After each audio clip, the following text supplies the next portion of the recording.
Oke semuanya, kembali lagi bersama Pras TV. Nah, di video kali ini kita akan melanjutkan spoiler Swallow Star. Mimin mau mengingatkan sekali lagi bahwa ini merupakan spoiler yang diambil dari novelnya.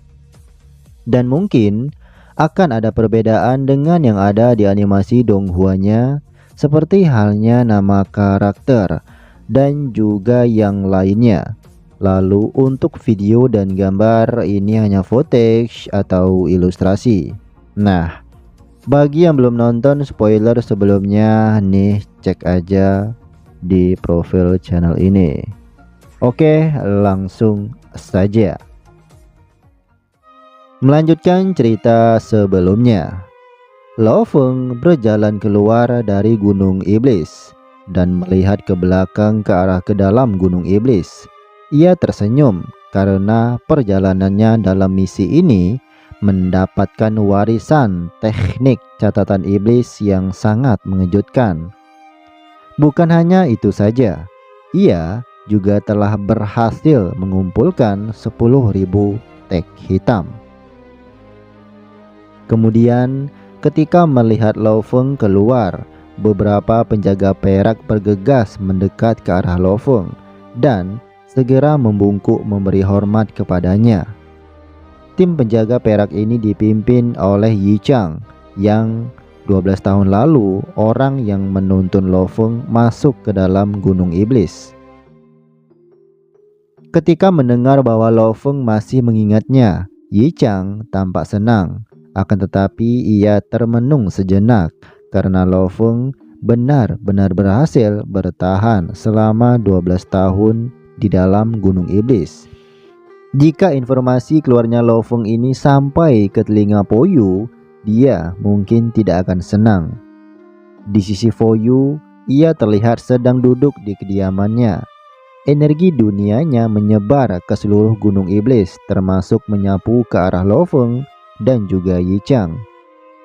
Dengan kemampuan Po Yu, bahkan perangkat pemindaian Babata tidak akan dapat merasakannya. Bagaimana tidak, Po Yu merupakan seorang pejuang level Undiying yang lebih kuat daripada Master Huyanbo saat itu. Po Yu cukup terkejut karena Lo Feng berhasil keluar hidup-hidup, dan juga ia melihat bahwa Lo Feng juga telah berhasil mengumpulkan 10.000 tag hitam. Di sisi Yi Chang, ia juga terkejut ketika Lo Feng juga berhasil mengumpulkan 10.000 tag hitam, karena sudah lama sekali ia tidak melihat pejuang yang berhasil mengumpulkannya, dan orang terakhir ialah Mo Luo. Mendengar nama Mo Luo, Lo Feng mengerutkan keningnya karena ia tidak menyangka bahwa Mo Luo dapat mengumpulkan sebanyak itu. Menurut informasinya, untuk mengumpulkan 10.000 tag hitam tercepat ialah dengan membunuh pejuang level Tuan Sektor di dalam Gunung Iblis, karena mereka adalah pejuang terkuat di dalam Gunung Iblis. Itu berarti mereka sudah memburu banyak sekali pejuang di bawah level mereka, dan tentunya jumlah tag hitam yang dimiliki juga banyak. Akan tetapi Lo Feng tidak habis pikir bagaimana Mo Luo melakukannya yang hanya dengan level universe tingkat 9. Namun di sisi Yi Chang, ia berpikir penuh bagaimana bisa ada seseorang yang dapat bertahan selama 12 tahun di dalam Gunung Iblis. Dengan tekanan ilusi yang kuat, seseorang sudah pasti akan menjadi gila. Namun Lo Feng berhasil bertahan di dalamnya. Kemudian Yi Chang membawa Lo Feng ke dekat istana pengawasan Gunung Iblis. Karena Lo Feng telah berhasil mengumpulkan 10.000 tag hitam, maka ia akan mendapatkan hadiah eksklusif dari perusahaan semesta virtual. Dan hadiah ini akan diberikan oleh Kaisar Skyfeather atau Kaisar Bulu Langit. Ya, kita sebut saja sebagai Kaisar Langit ya guys ya, biar lebih enak didengar. Dengan begitu Yi Chang segera melaporkannya. Ketika mendengar nama Kaisar Langit, Lo Feng memikirkan sejenak karena gurunya pernah menyebutkan nama ini sebelumnya. Pejuang di level Unding Emperor memiliki kekuatan yang sangat menakutkan. Ya, tepatnya mendekati level Universe Knight, seperti misalnya Kaisar Yan. Kaisar Yan sangat terkenal di alam semesta virtual atau perusahaan semesta virtual dengan kekuatannya. Dan hanya sedikit pejuang di level Unding Emperor yang dapat bersaing dengannya. Dan Kaisar Langit adalah salah satunya. Kaisar Yan sangat memuji bakat dan kekuatan dari Kaisar Langit karena sangat memahami hukum asal ruang dan waktu dengan baik. Dan menurut Kaisar Yan, pemahamannya didapat dari mempelajari tablet Primal Chaos alam semesta. Itu berarti kekuatan dari Kaisar Langit sudah tidak diragukan lagi. Dengan begitu, Lo Feng tidak sabar ingin bertemu dengan makhluk legendaris ini. Beberapa saat kemudian, Yi Chang datang dengan mengatakan bahwa Kaisar Langit sedang berada di istana Viter dan segera menuntun Lo Feng untuk ke sana. Ketika mereka terbang selama 2 menit, mereka akhirnya sampai di istana Viter atau Bulu. Saat Lo Feng sampai, ia sangat terkejut melihat istana ini sangat megah dengan bentuk seperti burung gagah. Karena Yi Chang tidak dapat masuk menemani Lo Feng, ia akan tetap berada di depan gerbang istana tersebut. Lo Feng pun masuk dan melihat banyak sekali penjaga di dalamnya. Dan di antara penjaga ini ada sekitar 10 pejuang di level Unding. Lalu, di saat Lo Feng mencapai aula istana, ia melihat seseorang duduk di singgasana dan segera membungkuk memberi hormat. Ketika melihat Lo Feng membungkuk, Kaisar Langit tampak senang karena murid Kaisar Yan ini benar-benar baik dan sopan. Lo Feng menunjukkan ekspresi terkejut ketika mendengar suara dari Kaisar Langit. Suara dan seluruh tindakan dari Kaisar Langit seperti mengandung kekuatan hukum asal ruang dan waktu. Lo Feng tidak hanya melihat Kaisar Langit saja, karena di kedua sisi bawahnya terdapat 24 kursi berjejeran dan ada pejuang yang duduk di sana. Menurut perkiraan Lo Feng, 24 pejuang ini setidaknya berada di level Undi Yingking. Wajah mereka beragam, ada yang senang dengan Lo Feng dan ada yang dingin. Kemudian, salah satu dari 24 unding itu segera menyarankan Lo Feng untuk mengeluarkan 10.000 tag hitamnya. Nah, ketika melihat Lo Feng benar-benar berhasil mengumpulkan 10.000 tag hitam, Kaisar Langit mengatakan bahwa ia akan memberikan 3 harta untuk dipilih salah satunya. Mendengar itu, 24 unding di bawah Kaisar Langit terkejut dan ada yang sangat kesal karena salah satu dari 24 bawahan Kaisar Langit tersebut ialah Poyu.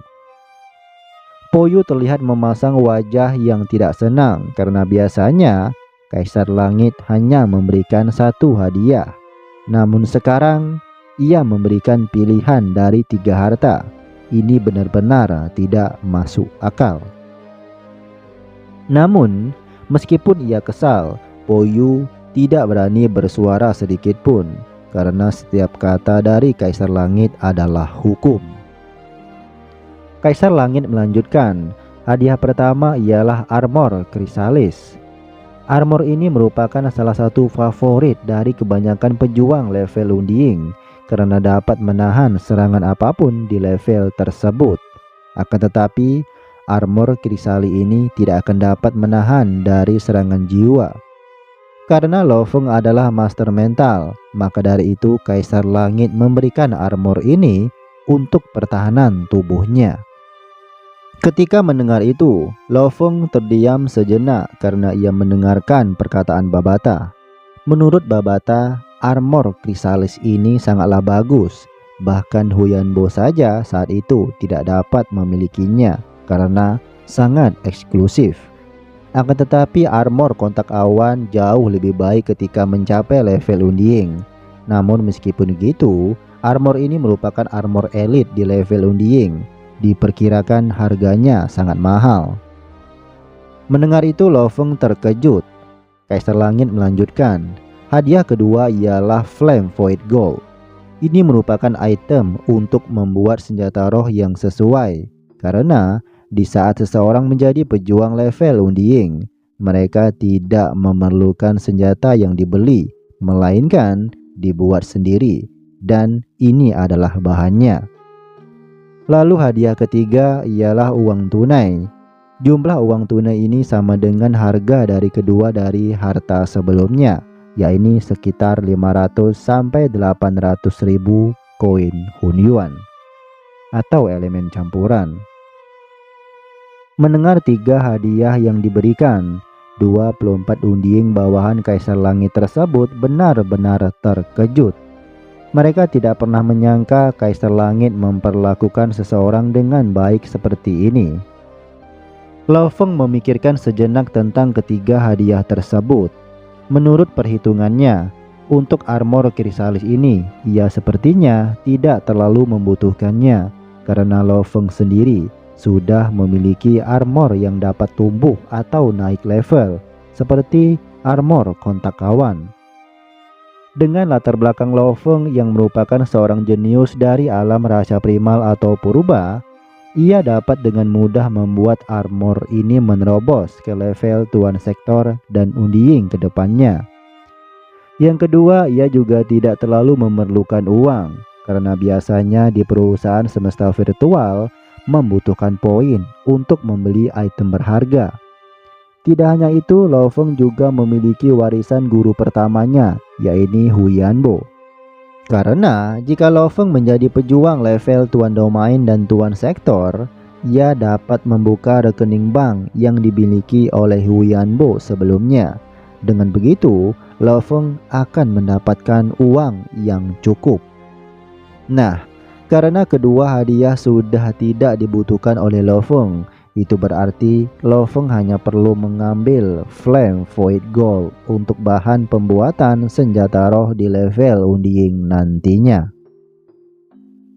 Menurut informasi dari Babata, meskipun salah satu hadiah ini dapat dibeli oleh Kaisar Langit seharga 500 sampai 800 ribu koin Hunyuan, akan tetapi harga ini tidak dapat sesuai jika Tuan Sektor atau Undying biasa yang membelinya.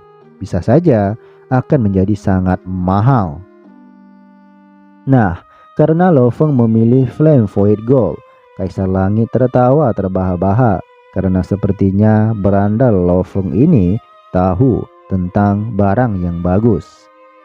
Kemudian setelah selesai memberikan hadiahnya, Kaisar Langit juga mempersiapkan kapal alam semesta yang cepat untuk mengantar Lo Feng ke alam rahasia primal atau purba. Setelah semuanya selesai, Kaisar Langit menghilang dari semuanya, dan Lo Feng juga langsung berada di sebuah kapal alam semesta dan melakukan perjalanannya kembali ke alam rahasia primal. Di dalam kapal, Lo Feng memeriksa Flame Void Gold atau batu kristal ini. Ia benar-benar tidak menyangka bahwa Kaisar Langit begitu baik kepadanya. Lo Feng juga merasakan perasaan tidak nyaman dari salah satu bawahan Kaisar Langit, akan tetapi ia tidak terlalu memperdulikannya. Lalu Lo Feng memasuki dunia virtual dan menceritakan kepada gurunya tentang apa yang terjadi hari ini.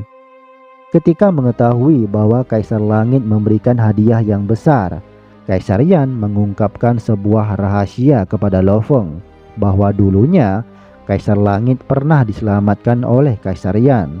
Maka dari itu, Kaisar Langit memperlakukan Lo Feng dengan baik, dengan bertujuan untuk membalas kebaikan dari Kaisar Yan dahulu. Akan tetapi rahasia ini sangat sedikit orang yang mengetahuinya. Jadi Kaisar Yan berharap Lo Feng dapat menjaganya. Singkat cerita, setelah 3 bulan perjalanan, akhirnya Lo Feng telah sampai di alam rahasia primal atau purba. Lo Feng sangat terkejut melihat besarnya alam rahasia ini, karena sebelumnya Lo Feng hanya mengetahui alam rahasia primal lewat dunia virtual. Maka dari itu, ia saat ini sungguh terkejut karena ini adalah pertama kalinya ia menginjakkan kakinya secara langsung di alam rahasia primal atau purba. Di depan kediamannya juga berdiri penjaga baru yang dipimpin oleh Dylan. Lo Feng juga melihat di sekelilingnya dan menatap langit. Ia melihat banyak sekali bintang-bintang yang bertebaran dan terlintas di ingatannya mengenai teknik 136 bintang yang sebelumnya pemimpin istana Tianxi perlihatkan. Nah, bagi yang belum tahu siapa pemimpin istana Tianxi, yuk kalian coba cek saat Lo Feng berada di Ark Dunia Sungai Darah. Di situ diceritakan siapa pemimpin istana Tianxi. Oke, cukup sampai di sini dulu videonya. Jika ada saran dan tanggapan lain, kalian kirim di kolom komentar.